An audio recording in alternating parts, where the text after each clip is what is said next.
আসসালামু আলাইকুম, সবাই কেমন আছেন? আশা করি ভালোই আছেন। আমি আলহামদুলিল্লাহ ভালো আছি।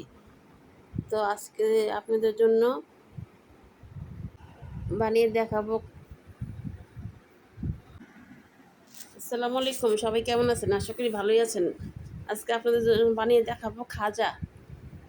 মাত্র 1 কাপ আটা দিয়ে মুচমুচে মজাদার খাজা। তো বিকেলে নাস্তা হিসাবে আপনারা বানাতে পারেন, খুবই মজাদার। তো আমি প্রথমে 1 কাপ আটা নিলাম, ময়দা নিলাম, আর একটু লবণ নিলাম পরিমাণ মতন।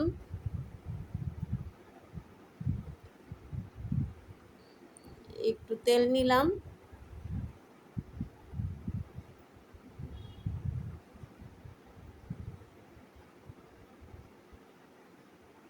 তেলটা ভালো করে মিশানো লাগবে। ভালো করে এই যে মিশানো এগুলো মুট করলে মুট হয়ে যাবে তখন। তারপরে আমি একটু হালকা গরম পানি দিয়ে দিলাম, দিয়ে আটাটা ভালো করে মিশাতে হবে। ভালো করে একটু শক্ত শক্ত ড্রোটা করতে হবে। তো এই যে আমার ড্রো করা শেষ। তখন আমি 5টা লিচি করে নিচ্ছি। তো কর্নফ্লাওয়ার দিয়ে আর তেল দিয়ে আমি একটা মিশ্রণ বানাই নিছি। তো রুটি বানাই নিতেছি আমি।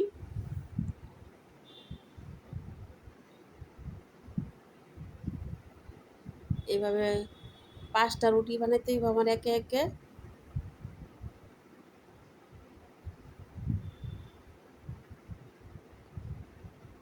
পাঁচটা রুটি বানানো শেষ আমার। তো এখন আমি ওই ওই গোলাটা করে রাখছি তেল দিয়ে আর কর্নফ্লাওয়ার দিয়ে। এটা আমি রুটির মধ্যে ভালো করে চারদিকে মিশিয়ে দিব। একদম চারো সাইডে যেন লাগে তেলটা। আমার কাছে ঘি নাই, আমি তেল দিয়ে দিছি। আপনাদের কাছে ঘি থাকলে আপনি ঘি দিয়েও দিতে পারেন। তো একটা রুটি দিয়ে দিলাম, দিয়ে আবার আমি ওই মিশ্রণটা দিয়ে দিব। আমার 5টা দেওয়া শেষ। এখন পাটির মতন এরকম করে লম্বা করে বেলা দিতে হবে, একটা ডলা দিতে হবে। ডলা দেওয়া হয়ে গেলে এখানে একটু পানি, নিচের পাটটা আপনি একটু পানি মিশিয়ে দিলে সুন্দর করে রুটির সাথে লাগিয়ে যাব। তারপর একটু চাপ দেওয়া লাগাই দিতে হইব। তারপর সুন্দর করে চাপ দেওয়া শেষ। আমি ছুরির সাহায্যে ছোটো ছোটো করে কাটে নিব। এই সাইজ মতন আপনারা কাটবেন।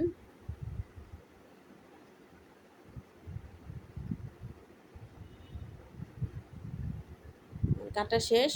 হালকা করে একটু লম্বা করে একটা বেলা দিবেন, এই যেভাবে বেলা দিবেন, বেশি বেলার দরকার নেই। এই সবগুলা বেলা শেষ আমার।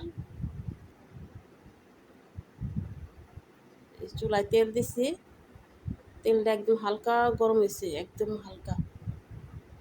তো চুলার মধ্যে আমি একে একে যেই কটা আটে এই কটা দিয়ে দিব। এখন আমার তো ছোট্ট ফ্রাই প্যান, আমি 4টা আটবো আমার। তো 4টে আমি দিয়ে দিছি।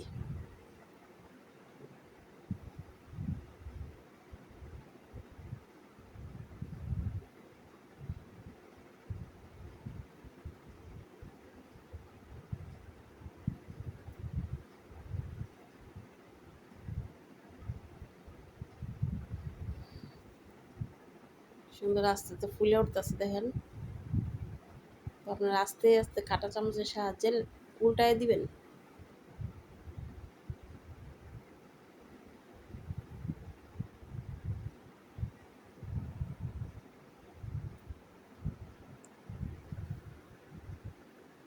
উল্টাই দিয়ে সবগুলো উল্টাই দিবেন,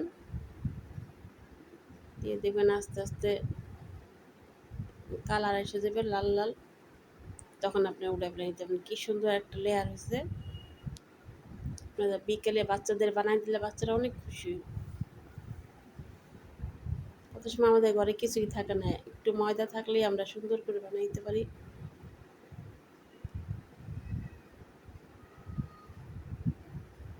দেখেন কি সুন্দর মজাদার। মাত্র 1 কাপ আটা দিয়ে আমার কতগুলা হয়েছে। তো আপনারা বাচ্চাদের বানাই দিয়েন, খুবই মজা পাইব। আমি এটাতে চিনি শিরা দিইনি, কারণ আমার ডায়াবেটিস, আমি চিনি শিরা দিইনি। আপনারা চাইলে চিনি শিরাও দিতে পারেন, এমনিও খাইতে পারেন। দেন কি নরম পিঠা, মুচমুচা, দেখছেন? টিপ দিলে ভেঙে যায়। অনেক মজাদার একটা রেসিপি, আপনার বাসায় ট্রাই করবেন। তো আল্লাহ হাফেজ।